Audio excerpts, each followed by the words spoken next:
Troisième dimension de ce projet d'enseigner, c'est une dimension que les fondateurs empruntent aux Lumières. Les Lumières, le XVIIIe siècle. Les Lumières, Rousseau, Diderot, d'Alembert, l'encyclopédie, le fait de mettre tous les savoirs à portée de tout le monde, mais les Lumières, c'est le philosophe Kant qui les définit quand il dit qu'est-ce que les Lumières? Sapere aude, c'est une formule latine, ose penser par toi-même, ose être toi-même ce que tu veux être et échapper à toutes les formes d'emprise. C'est ce que Kant appelle faire advenir l'humanité dans l'humain. Rendre chacun capable de penser par lui-même. Projet anthropologique, transmettre. Projet politique, instituer l'école. Projet philosophique, rendre chacun capable de penser par lui-même. Projet d'autant plus important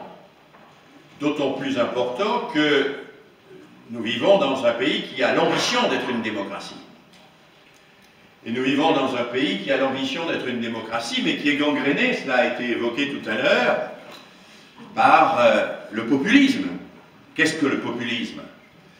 Le populisme, c'est le fait précisément de s'aliéner à la pensée de quelqu'un qui vous donne une vision simplifiée, schématique du monde, à laquelle vous devez adhérer les yeux fermés. Le populisme, c'est le fait de vous expliquer qu'il y a un bouc émissaire qui est responsable de tous nos maux et que vous n'avez pas à vous interroger sur quoi que ce soit, vous n'avez qu'à détruire le bouc émissaire pour vous libérer de toutes les difficultés face auxquelles nous sommes confrontés.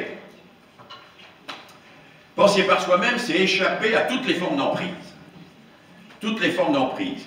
Et chez les fondateurs de l'école de la République, il y a l'idée d'échapper à l'emprise familiale. Ça ne veut pas dire qu'on va trahir sa famille. Ça veut dire qu'on va prendre la distance suffisante pour y adhérer si on veut y adhérer, mais pour aussi pouvoir accepter qu'il y a d'autres vérités que celles qui sont régies par la sphère familiale. Donc l'école, elle a cette fonction-là. C'est une fonction que l'on associe souvent à l'idée de laïcité.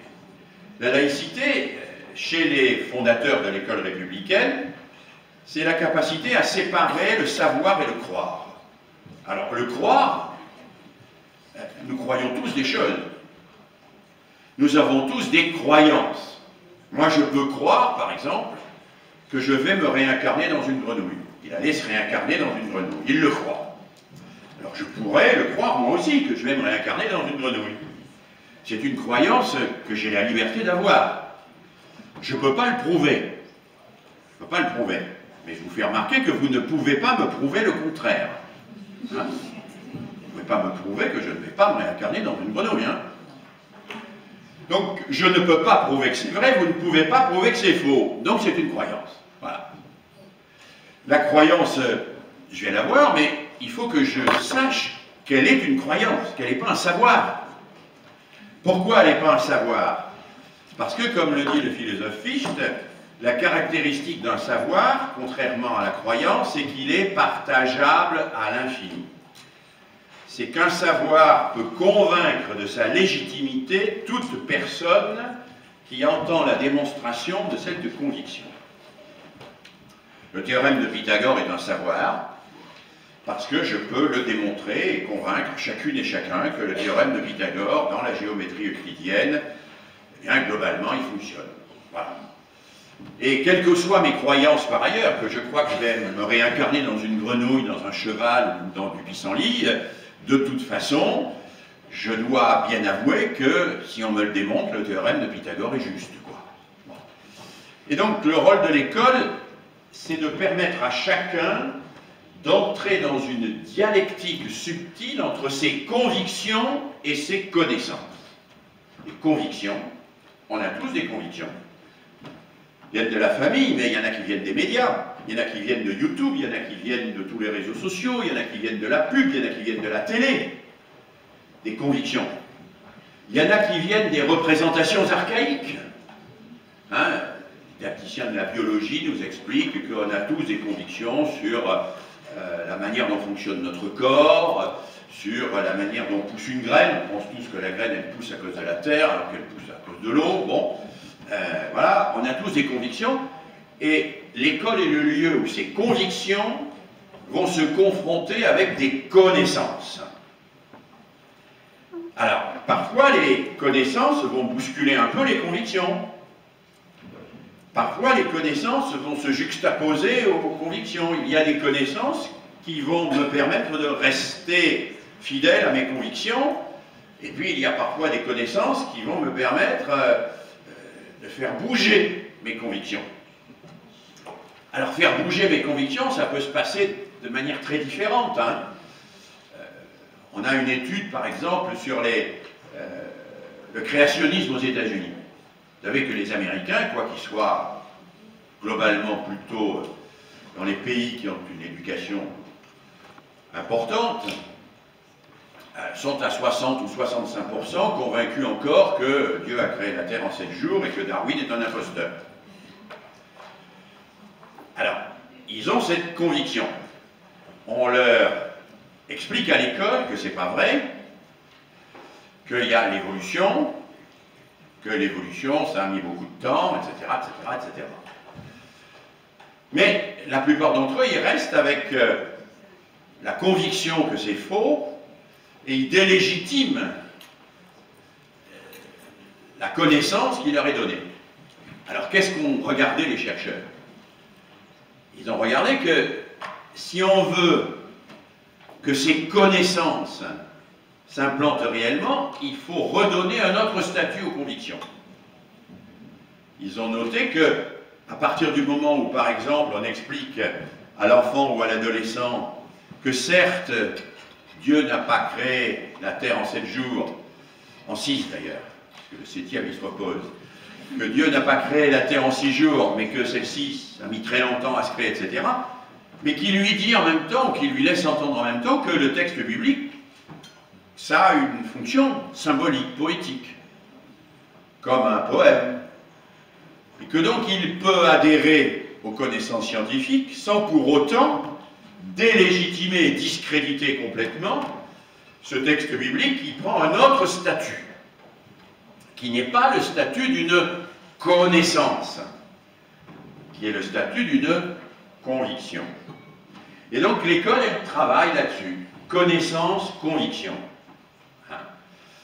Moi, j'ai longtemps été professeur de français en 6e, hein, et j'ai accueilli des générations et des générations d'élèves qui sortaient de l'école primaire. Une de mes premières leçons en 6e, c'était « Qu'est-ce que le sujet dans la phrase ?» Très bien. Qu'est-ce que le sujet dans la phrase? J'ai la classe de 6e qui est là devant moi. Immédiatement, 2 élèves sur 3, le sujet dans la phrase, monsieur, c'est celui qui fait l'action. Bon, d'accord. Mais en général, il y a une fille, c'est souvent les filles, hein, il faut bien reconnaître, qui se lève et dit, monsieur, moi je crois qu'à la voix passive, le sujet subit l'action. Très bien, Julia. Super. Et il n'y a pas autre chose à dire?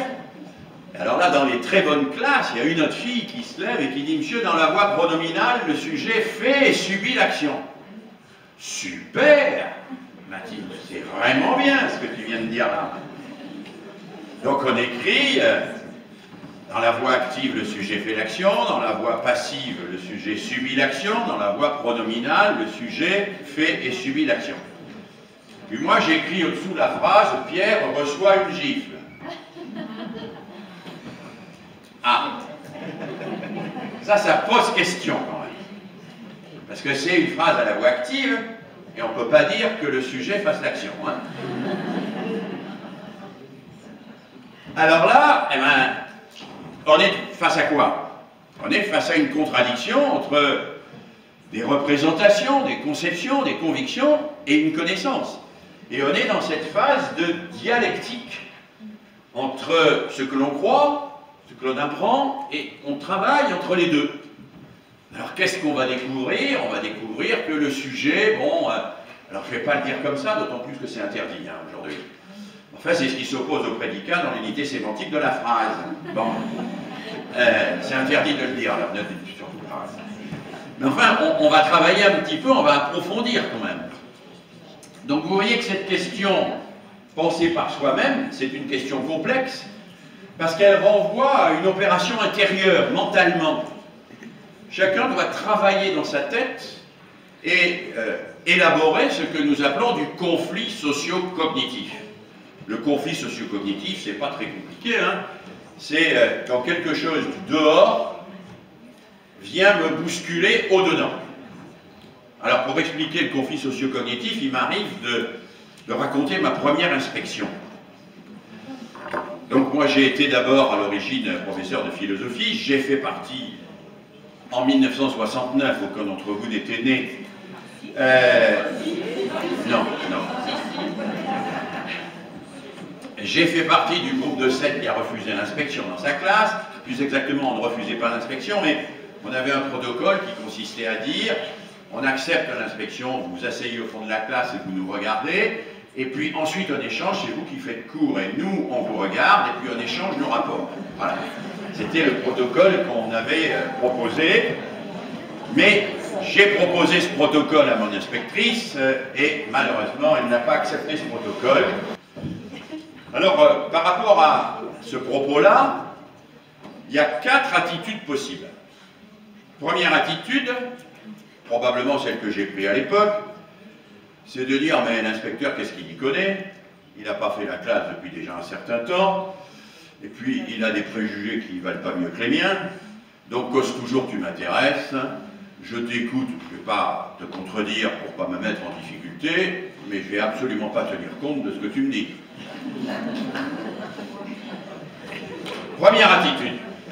On pourrait dire récusation. Deuxième attitude possible. Monsieur l'inspecteur, c'est pas pour rien que vous êtes inspecteur. Si vous avez vu tout ça, c'est que vous détenez la vérité et soyez assurés que dès cet après-midi, dans ma classe, je ferai exactement ce que vous dites.